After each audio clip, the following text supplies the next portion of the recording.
네, 보통 장마철에는 비가 많이 내리면서 폭염의 기세가 덜하기 마련인데요. 올여름은 장마가 이례적으로 일찍 끝나면서 폭염이 연일 기승을 부리고 있습니다. 벌써 역대 최악의 폭염이 나타나는 건 아닌지 우려의 목소리도 나옵니다. 자세한 날씨 상황과 전망을 김동혁 기상 전문 기자와 알아보겠습니다. 안녕하십니까? 네. 어서 오세요. 네, 김 기자, 우선 지금 날씨가 굉장히 더운데 폭염특보 상황부터 좀 설명을 해주시죠. 예, 전국적으로 본다면 이 폭염특보 구역이 183곳 중에서 지금 174곳입니다. 그래서 전국적으로 보면 95% 지역에 폭염 경보나 주의보가 내려져 있다고 보시면 되겠고요. 특히 경보 지역이 91곳이고요. 주의보 지역이 83곳입니다. 그래서 경보는 체감 온도가 35도 이상으로 오를 때에서 폭염의 단계 중에서 가장 높은 단계라고 보시면 되는데 주의보는 이제 33도 이상 이때 발령이 됩니다. 그래서 지금 그래픽 보시는 짙은 보라색으로 표시된 지역들이 이제 폭염 경보 지역들이고요. 옅은 분홍색으로 표시된 지역들이 주의보 지역들입니다. 그래서 경보 지역이 주의보 지역보다 훨씬 더 많다. 특히 이제 남부 지역을 중심으로 대부분 지역에서 폭염 경보가 내려지면서 연의 낮 기온이 또는 체감 온도가 35도 이상 오르는 지역들이 굉장히 많습니다. 오늘도 경주의 낮 기온은 36.7도까지 오르게 됐고요. 경남의 밀양이 36.2도, 대구도 35.5도 기록하게 됐습니다. 최근에 이제 올여름 들어서 처음으로 낮 기온이 38도까지 오르기도 했는데 오늘도 역시 마찬가지로 37도 가까이 기온이 오르면서 굉장한 폭염이 연일 기승을 부리고 있고요. 체감 온도도 경남 밀양이 34.8도, 창원도 34.5도 나타내면서 기온뿐만이 아니라 실제적으로 느끼는 더위 역시도 굉장합니다. 예. 6월 말에 장마가 시작은 됐는데 초반에만 장맛비가 조금 내리고 이후에는 계속 폭염이 이어지고 있거든요. 이게 역대 가장 빠른 장마 종류라고 하더라고요. 예, 제주 지역으로만 한정해서 본다면 이제 역대 1973년에 전국적으로 이제 기상 관측을 시작하게 됐는데요.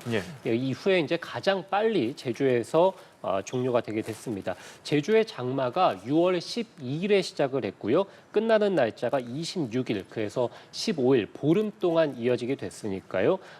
제주 지역에서 기상 관측사상 6월 달에 장마가 끝난 적이 단 한 번도 없습니다. 그래서 제주 지역에서는 이제 장마가 역대 가장 빨리 끝나게 됐고요. 남부지방에서도 6월 19일에 장마가 시작이 돼서 7월 1일에 끝나게 됐습니다. 13일, 그러니까 대략 한 2주 정도 장마가 지속이 됐습니다. 우리가 보통 장마 기간이 한 달이거든요. 그래서 평년과 비교하면 절반 정도밖에는 장마 기간이 되지 않고요.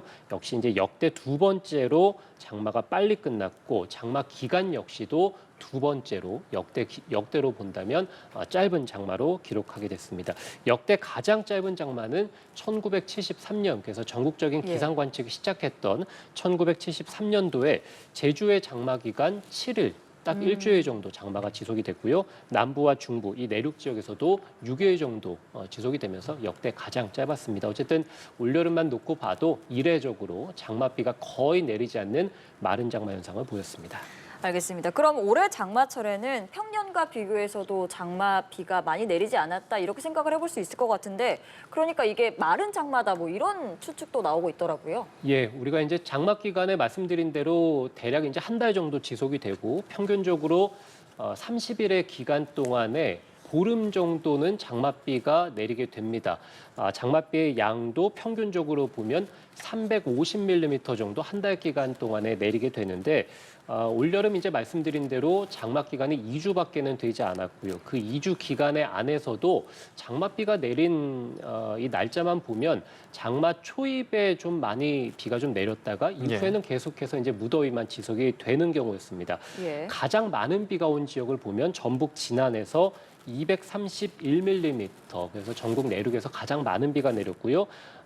여수와 울진은 이 장마 기간 동안에 20mm가 채 비가 내리지 않았습니다. 아까 장마 한 달 기간 동안 평균적으로 350mm, 우리가 1년으로 놓고 봐도 가장 많은 비 그리고 강한 비가 내리는 시기가 바로 장마철인데 이렇게 20mm 많은 비가 내린 지역들조차도 평균적으로 본다면 한 70%가 채 되지 않는 그런 강수량을 기록하고 있기 때문에 마른 장마 얘기가 이제 나오고 또는 이제 장마 실종 이런 네. 얘기들이 최근에 이제 많이 나오고 있습니다. 예. 장마 기간에 이렇게 비가 내리지 않으면 일단은 가뭄이 지속된다고 볼 수 있겠죠. 우리가 1년 동안에 가장 많은 비가 내리는 시기가 바로 이 장마철인데 네. 장마철에 비가 내리지 않았으니까 앞으로 가뭄이 여름을 지나서 가을 그리고 이제 겨울 내년 봄까지 이어진다라고 보시면 될 것 같고요.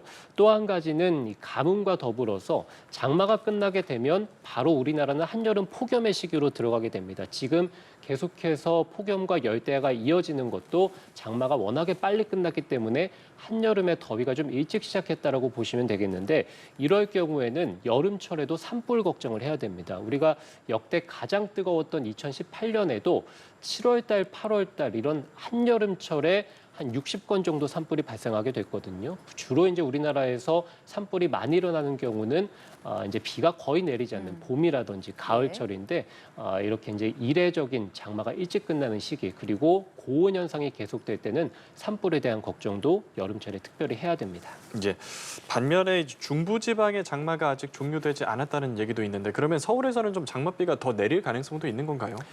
예, 뭐 말씀드린 대로 이제 제주와 남부지방의 장마는 이례적으로 빨리 끝났습니다만 아직까지 중부지방, 그 중부지방 중에서도 특히 이제 수도권이라든지 영서지방이라고 보시면 되겠습니다. 그래서 예. 북한과 가까운 지방들인데요. 북한에서는 현재 정체전선의 영향으로 계속해서 많은 장맛비가 내리고 있습니다. 우리가 우리나라의 장마가 끝나는 시기를 결정할 때는 장맛비를 뿌리는 정체전선이 제주와 남부, 중부를 지나서 이제 북한까지 올라가는 경우, 이럴 경우에 장마가 끝날 것이다라고 이제 주로 분석을 하게 되는데 예. 현재 이 정체전선이 북한 지방에 계속해서 머물러 있습니다. 그렇기 때문에 제주와 남부 지방은 더 이상 이 정체전선의 영향을 받지 않을 것으로 보여서 기상청에서 이제 장마 종료를 선언했다라고 보시면 되겠고요. 다만 중부지방 내에서도 북한과 가까운 수도권 지방, 특히 이제 경기 북부지방이라든지 영서 북부지방 같은 경우는 아직까지는 장마전선의 영향을 받고 있습니다. 그렇기 네. 때문에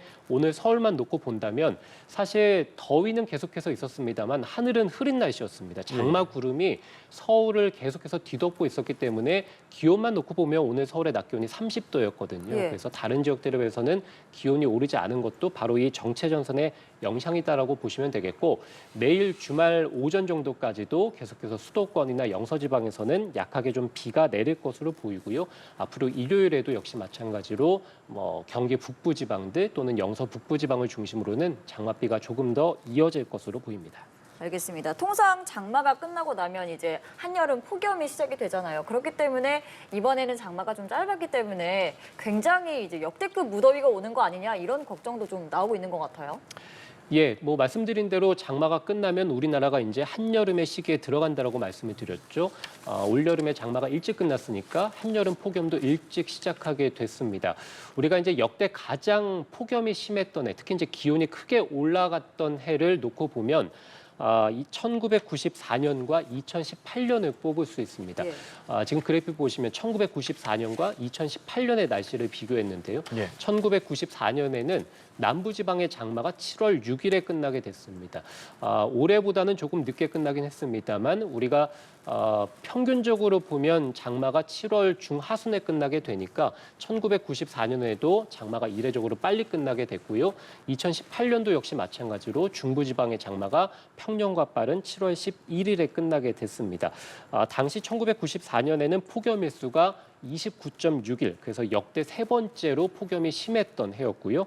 2018년은 많은 분들이 기억하실 텐데요. 강원도 홍천에서 사상 처음으로 낮 기온이 40도를 넘어서 41도까지 기록하게 되는, 그래서 역대 가장 기온이 높게 올랐고 폭염 일수 역시도 31일, 한 달을 넘게 됐습니다. 그러니까 이렇게 본다면 장마가 일찍 끝났을 경우에는 한여름의 폭염이 또는 열대가 굉장히 길게 이어진다. 그래서 우리가 이제 역대 가장 손에 꼽을 만한 그런 폭염이 나타난다라고 우리가 이제 추정을 해볼 수 있겠죠. 그래서 올여름도 장마가 워낙에 빨리 끝났기 때문에 1994년이나 2018년처럼 손에 꼽는 그런 폭염이나 열대야가 이어질 가능성이 있겠다라고 예. 우리가 이제 분석을 해볼 수 있겠고요. 예. 다만 작년은 이제 많이 기억하실 텐데요. 역대 가장 열대가 심했던 해였습니다. 맞습니다. 기온이 높게 오르진 않았습니다만 습도가 워낙에 높아서 밤낮 없는 굉장히 습한 폭염을 겪게 됐는데 작년 같은 경우는 이제 장마가 평균과 비슷한 시기에 끝난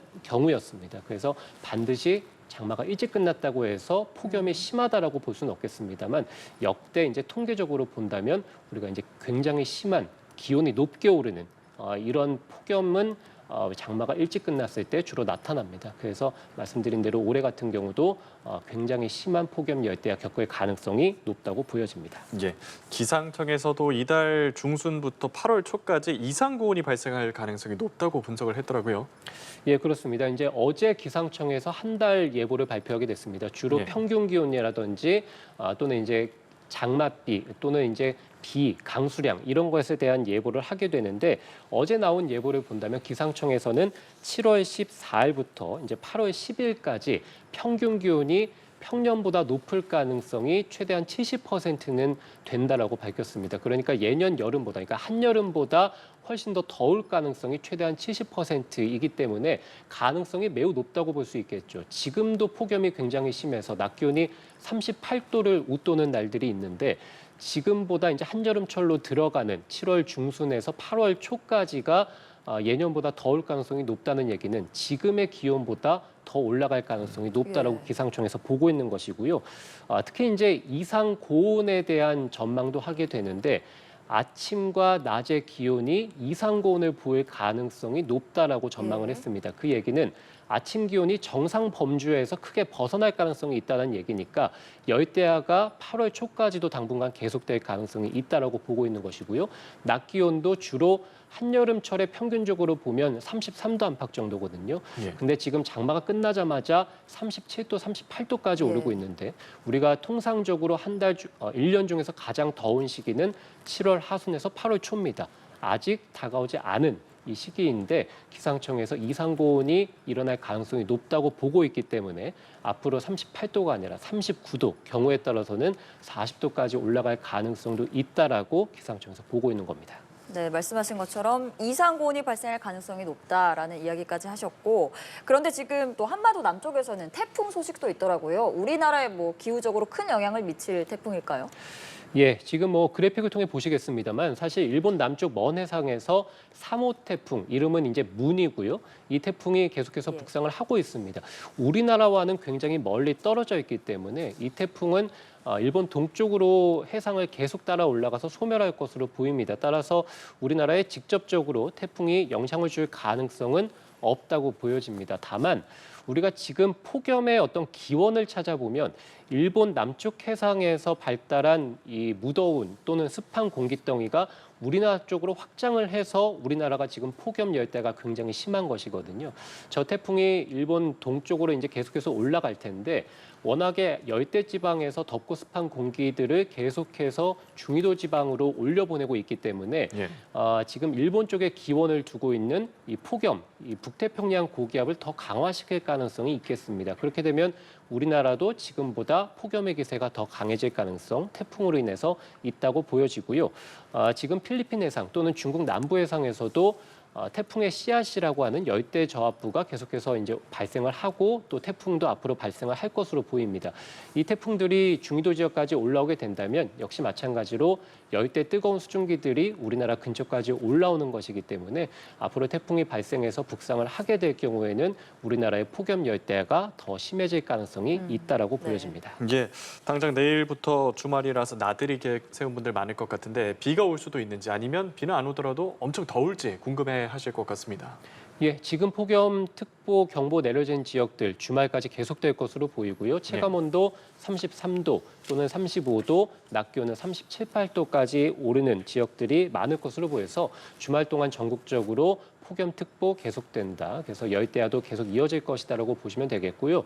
지금 서울 기온을 그래픽으로 보여드리는데 주말 동안 31도, 32도, 다음 주 초에 35도까지 오르게 네. 됩니다. 그러면 폭염 경보 지역이 이제 35도가 이제 내려지게 되는 것인데요.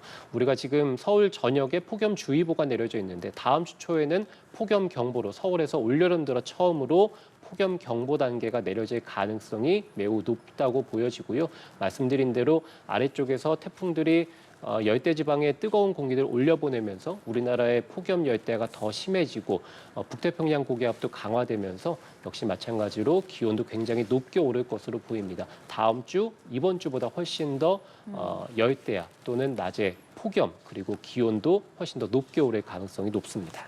네, 폭염에 대비를 하셔야겠습니다. 날씨 상황과 전망 김동혁 기상 전문 기자와 이야기 나눠봤습니다. 말씀 고맙습니다.